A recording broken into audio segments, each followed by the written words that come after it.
எடுத்த நாள் முதல் இந்த நாள் வரை வண்டியை விடவில்லை. வாழ்க்கடா இது.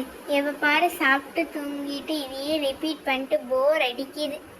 ஏஜில் இருக்க கேட்ஸ் எல்லாம் கப்பிள்ஸா சுத்திட்டு நம்ம மட்டும் சிங்கிளாவே இருக்கும். சைஸ் வந்துட்டு இருக்கு தெரியல பாத்தியா? இதுங்கெல்லாம் குட்டியிலே இப்படி குமுறிட்டு இருக்கறனாலதான் அதழ்த்தானதும் அடங்காம சுத்துதுங்க. மணி காலையில 5 இன்னும் எனக்கு சோறு போடாம தூங்குறேன். எந்திரிச்சிட்டா. Hello, good morning. நான் தான். எனக்கு ரொம்ப பசிக்குது, சோறு போடுறீங்களா?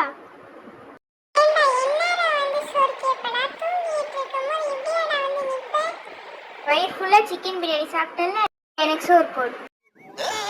வேணாண்டா, என்ன வெறியாத்தாத. எனக்கு பயம்னா என்னன்னே தெரியாது. யாருக்கு உனக்கா பார்த்தாலே தெரியுது. நீ வெகுண்டு எழுந்திக்கிறதுக்கு முன்னாடி சிவரிங்க சுருண்டு விழுந்துருவ போலயே. என்ன சுகரா? மளிகை கடைக்காரர்கிட்ட போய் சர்க்கரை இருக்கான்னு கேட்டேன். ஆமா இருக்குன்னு சொன்னாரு.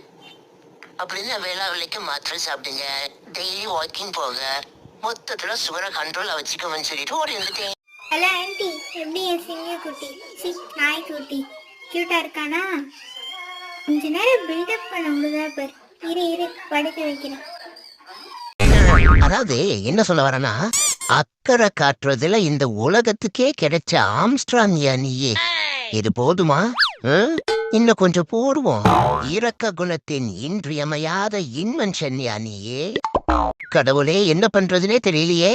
நேத்து நைட்டு மாட்டின இப்போ பசிக்கல, அப்புறம் பாத்துக்கிறேன்னு என் மேல படுத்த வந்தான். விடிஞ்சே போச்சு.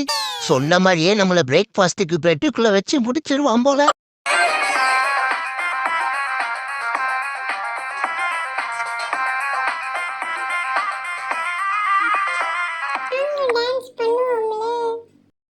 தண்ணியில போட்டு என்ன பண்றான்?